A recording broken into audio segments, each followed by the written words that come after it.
Badit di Palembang bonyok jadi bulan-bulanan warga sesudah aksi perampasan motornya digagal ke oleh korban. Pelaku yang beraksi dewean gebuk korban yang rupa ke betino make kayu.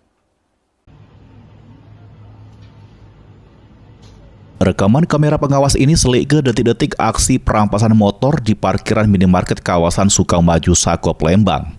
Sambil gawak kayu, pelaku metu dari pondok dogan kemudian gebuk korban yang lagi duduk di pucuk motor.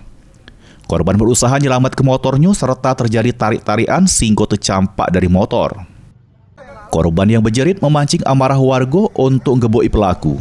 Pelaku atas nama Irfan Ridho Kurniawan memang dewean ke lokasi untuk nyentak motor korban.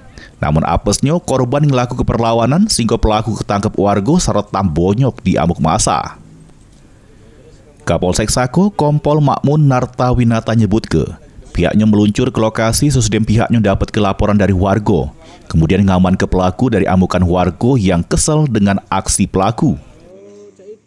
Salah satu warga yang ada di sekitar TKP menghubungi Polsek Sako dan langsung diterima oleh saya, Kapolsek Sako, dan langsung kami bersama-sama dengan unit reskrim dan anggota datangi TKP dan mengamankan pelaku yang sudah digerumuni massa untuk menyelamatkannya dari amukan massa.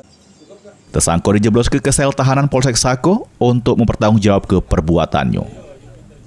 Mulyadi, PAL TV.